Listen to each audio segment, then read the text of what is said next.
Sal Mineo était plus qu'une simple coqueluche d'Hollywood. C'était un pionnier, un prodige et une âme hantée. Né Salvatore Mineo Jr. le 10 janvier 1939, dans le Bronx, à New York. Il grandit dans une famille sicilienne-américaine de la classe ouvrière qui connaît la lutte plus intimement que le succès. Mais dès l'enfance, Sal brûle avec une rare intensité, un feu d'artiste qui ne peut s'éteindre. À l'âge de 10 ans, il ne se contente pas de rêver de la scène, il la fréquente, partageant la vedette avec nul autre que Yul Brynner dans Le Roi et moi. Le jeune Mineo incarne le prince héritier avec un aplomb stupéfiant. Les lumières de Broadway n'ont pas seulement illuminé son visage, elles ont éveillé son destin. Il ne se contentait pas de jouer la comédie, il devenait. Puis vint le rôle qui allait définir et peut-être maudire sa carrière. John Plato Crawford dans Rebel Without a Cause, 1955. À 6 ans à peine, Mineo tient son rang aux côtés de James Dean, livrant une performance brute et déchirante qui déchire le grand écran. Dans le rôle de Plato, une âme perdue et fragile désespérément à la recherche d'une connexion.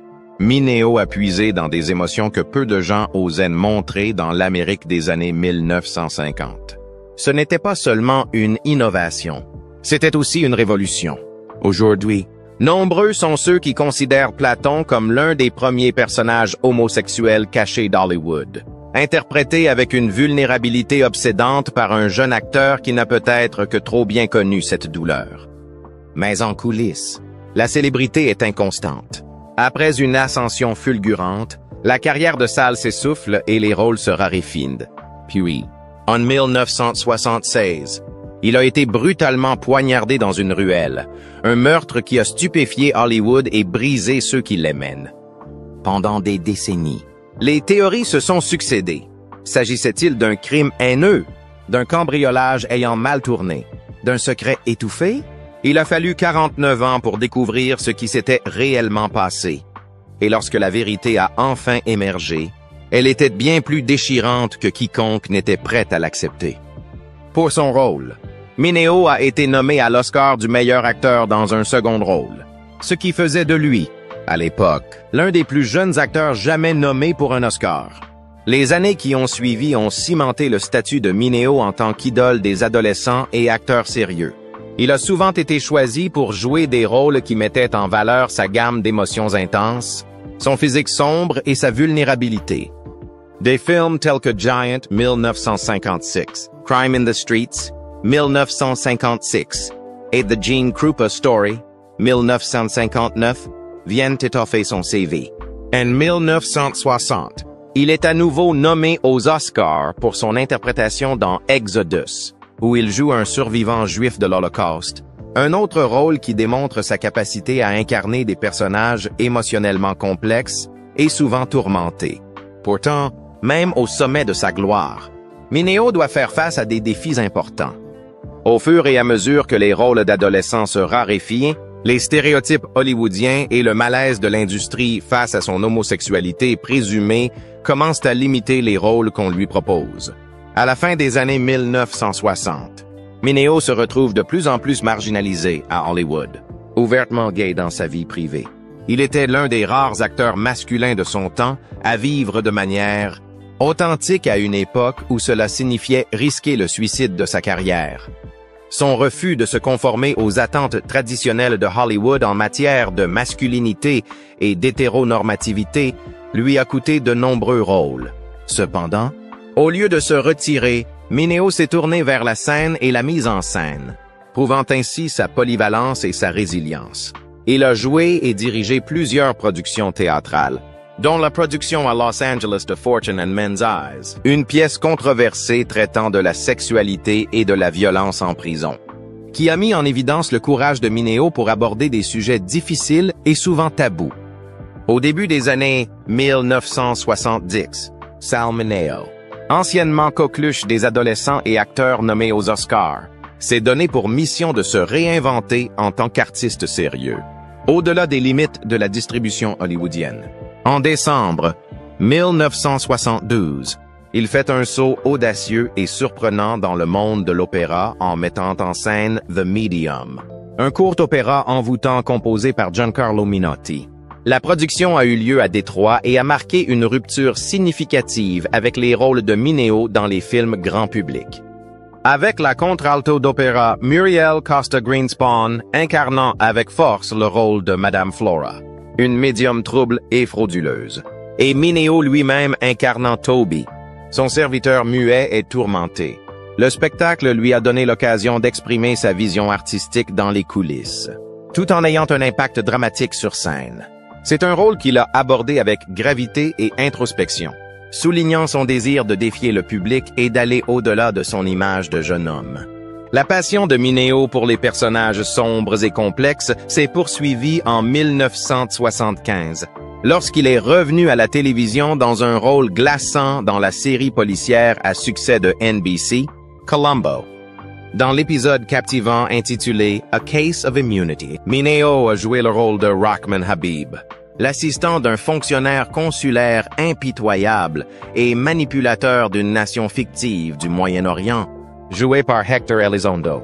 L'épisode était imprégné d'intrigues politiques et la performance nuancée de Mineo a rappelé aux téléspectateurs sa gamme et sa profondeur en tant qu'acteur de caractère, bien loin des adolescents vulnérables et incompris qu'il avait autrefois incarnés.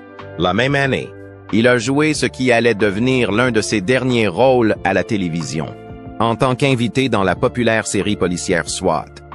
Dans cet épisode troublant, Mineo a joué le rôle d'un chef de secte charismatique mais dangereux, dont l'idéologie délirante et le contrôle hypnotique sur ses adeptes établissent des parallèles indéniables avec le célèbre Charles Manson. Il s'agit d'un rôle audacieux, qui exploite la peur persistante des Américains à l'égard des manipulateurs qui se cachent derrière des façades utopiques, et qui montre une fois de plus que Mineo est prêt à s'attaquer à des sujets provocateurs que beaucoup d'autres acteurs auraient évité de traiter. En 1976, après des années de lutte contre la réticence de l'industrie à lui confier des rôles significatifs, Mineo commençait à connaître une résurgence prometteuse de sa carrière. Il a été acclamé par la critique pour son interprétation intrépide d'un cambrioleur bisexuel dans la comédie noire P.S. Your Cat is Dead, jouée initialement à San Francisco. La pièce a permis à Mineo d'explorer les thèmes de la sexualité, de la vulnérabilité et de la dynamique du pouvoir, des sujets qui étaient encore considérés comme délicats à l'époque. Le succès de la pièce, soutenu par une vague de critiques et d'articles enthousiastes, a ravivé l'intérêt du public pour les talents de Mineo et a laissé entrevoir un véritable retour. Profitant de ce nouvel élan, il s'installe avec la production à Los Angeles, désireux de s'affirmer comme un acteur de théâtre légitime, n'ayant pas peur de se confronter à des sujets controversés. Pour Mineo, il ne s'agissait pas seulement d'un nouveau rôle, il s'agissait d'un réveil personnel et professionnel, prouvant qu'il avait encore quelque chose de vital à dire en tant qu'artiste et en tant qu'homme qui avait toujours vécu en marge des projecteurs d'Hollywood.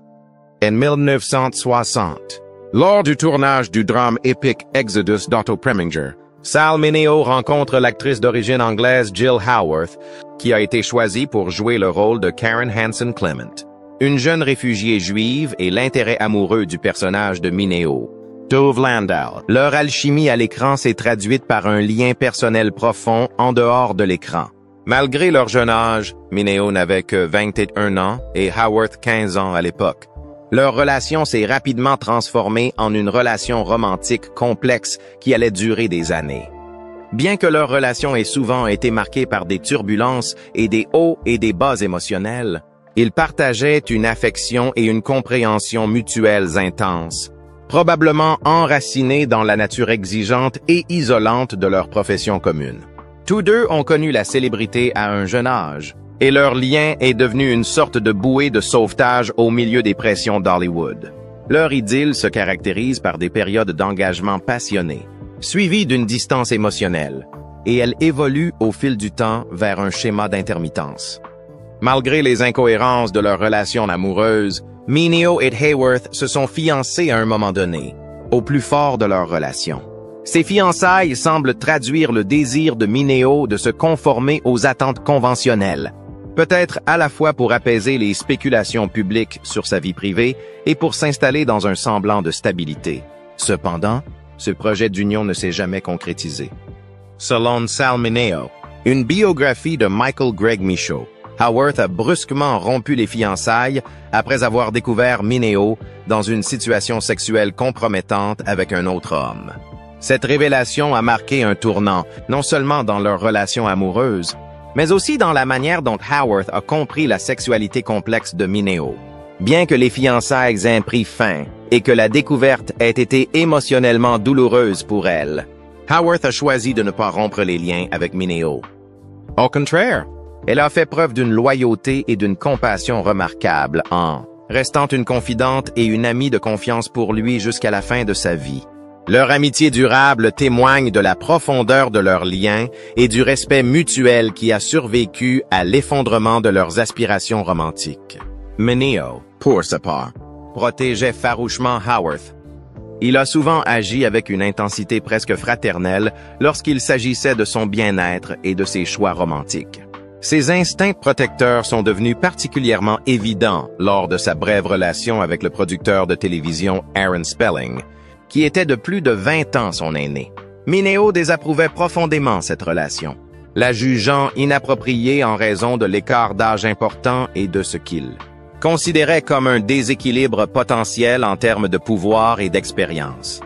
Son inquiétude s'est transformée en une confrontation émotionnelle et impulsive un soir dans une boîte de nuit privée de Beverly Hills. En voyant Howarth avec Spelling, Mineo aurait perdu le contrôle, dans un moment alimenté par la jalousie, l'inquiétude et un sentiment de trahison. Il a affronté Spelling et lui a donné un coup de poing en plein visage. Des témoins ont rappelé que Mineo avait crié « Savez-vous quel âge elle a? Que faites-vous avec elle à votre âge? » L'incident a révélé la profondeur de son investissement émotionnel dans la vie de Howarth, et peut-être ses sentiments non résolus pour elle. Il reflète également l'agitation intérieure de Mineo, pris entre son amour pour Howarth, sa propre sexualité non reconnue ou réprimée, et la pression pour maintenir les apparences publiques à une époque où l'on jugeait les gens. À la fin de sa vie, Mineo en est venu à assumer plus ouvertement son identité, du moins au sein de son cercle personnel.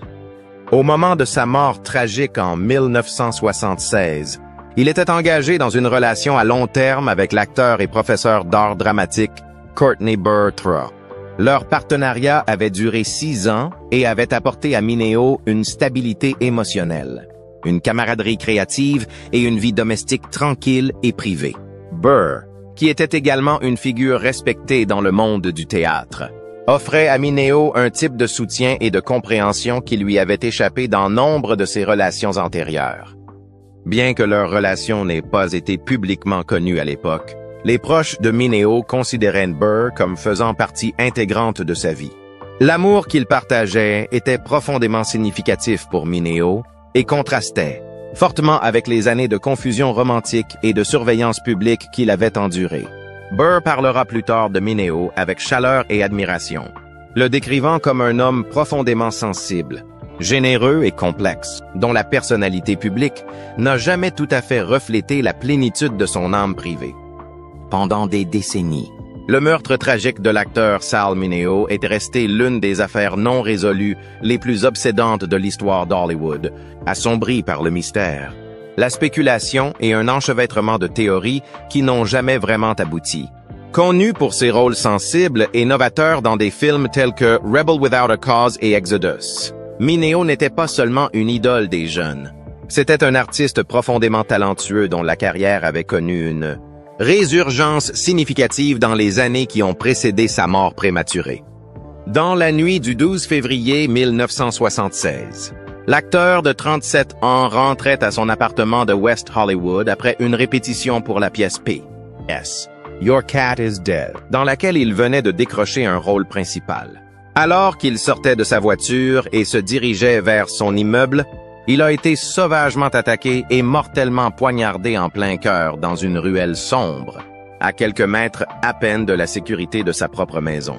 La nature soudaine et brutale du meurtre a provoqué une onde de choc dans l'industrie du divertissement et a dévasté ses fans. Les premières rumeurs abondent. S'agissait-il d'une agression qui avait mal tourné? Était-ce lié à la sexualité de Mineo, qu'il avait gardée en grande partie privée, mais qu'il commençait à vivre plus ouvertement? S'agissait-il d'un crime haineux? d'une jalousie professionnelle ou même de quelque chose de plus sinistre impliquant des personnes puissantes à Hollywood qui se sentaient menacées par la personnalité franche de Mineo et son activisme croissant? Dans les premiers jours de l'enquête, les forces de l'ordre ont été submergées de témoignages contradictoires, de pistes vagues et de cul-de-sac. L'absence de technologie médico-légale à l'époque a également rendu la résolution de l'affaire d'autant plus difficile. Pendant des années, l'identité du tueur est restée inconnue, et la police n'a pu compter que sur des conjectures et un public de plus en plus frustré au fil des ans. Puis, par un étonnant retournement de situation, près de 2 ans après le meurtre, une percée a enfin eu lieu, mais il faudra encore des décennies pour que le public se rende compte de la sombre réalité qui se cache derrière la mort de Mineo. En 1979, un jeune homme du nom de Lionel Ray Williams, livreur de pizza de 21 ans originaire du Michigan, a été arrêté pour un vol sans rapport avec l'affaire à Los Angeles. Au cours de l'interrogatoire, les autorités ont découvert que Williams s'était également vanté auprès d'autres personne d'avoir été impliqué dans le meurtre à l'arme blanche d'un acteur célèbre. Sous une pression croissante et avec des preuves de plus en plus nombreuses, notamment un témoin qui a vu une personne correspondant à sa description s'enfuir de la scène. Williams a été inculpé et finalement condamné pour le meurtre de Mineo. Il a été condamné à 57 ans de prison. Cependant, même avec cette condamnation, de nombreuses personnes ayant suivi l'affaire ont estimé que des questions subsistaient. Williams n'avait aucun lien connu avec Mineo, et beaucoup pensaient que son mobile, le vol, ne correspondait pas au fait que le portefeuille et les objets de valeur de Mineo avaient été laissés intacts. Pourquoi un petit criminel attaquerait-il un étranger avec une telle précision meurtrière sans même voler quoi que ce soit? Williams a-t-il agi seul? Ou était-il un pion dans une affaire plus vaste? Peut-être un crime orchestré que le système judiciaire a ignoré ou couvert? Les amis de Mineo et certains experts en criminalité ont suggéré que des motifs plus profonds étaient peut-être en jeu. Et un voile de suspicion a continué à peser sur l'histoire officielle pendant des dizaines d'années. Puis, 50 ans après la mort de Sal Mineo, de nouveaux documents sont apparus, des dossiers de police, des transcriptions de procès et des témoignages longtemps enfouis sous la négligence bureaucratique et la paperasserie. Ces documents ont ravivé l'intérêt du public pour l'affaire et ont révélé que des preuves cruciales avaient été négligées ou carrément ignorées. Parmi les révélations les plus troublantes, il est suggéré que Williams aurait été engagé pour commettre l'attentat ou manipulé pour servir de bouc émissaire. Des notes internes de l'enquête initiale ont laissé entendre que des personnes liées au crime organisé, voire des initiés d'Hollywood, auraient voulu faire taire Mineo, pour des raisons allant de différents financiers à la crainte qu'il n'expose. Certaines personnalités pour leur homosexualité cachée ou d'autres scandales.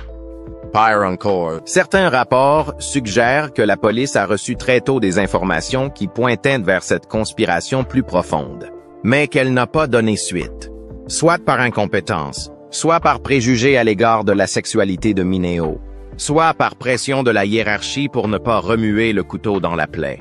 La police de Los Angeles, déjà mise en cause dans les années 1970 pour sa corruption, ses préjugés raciaux et sa mauvaise gestion des affaires de célébrités, a discrètement classé le dossier une fois Williams condamné, même si de nombreuses incohérences n'ont pas été résolues. Pour l'observateur moderne, le dernier rebondissement de l'affaire Sal Mineo n'est pas seulement le fait que la justice ait pris autant de temps. C'est qu'aujourd'hui encore, la justice n'a peut-être pas été pleinement rendue, alors que Lionel Ray Williams est toujours en prison. Peut-être la seule personne à avoir jamais payé pour ce crime. On ne connaîtra peut-être jamais toute l'étendue de ce qui est arrivé à Sal Mineo. Ce que nous savons, un demi-siècle plus tard, c'est qu'il ne s'agit pas d'un simple meurtre au hasard.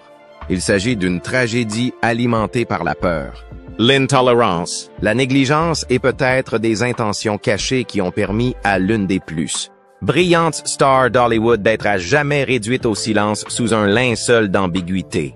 L'affaire Sal Mineo n'est pas seulement l'histoire d'une perte, mais un rappel glaçant de la façon dont la vérité peut être retardée, déformée ou complètement enterrée. et comment la pire partie d'un mystère n'est souvent pas la question sans réponse, mais les réponses qui ont été délibérément ignorées.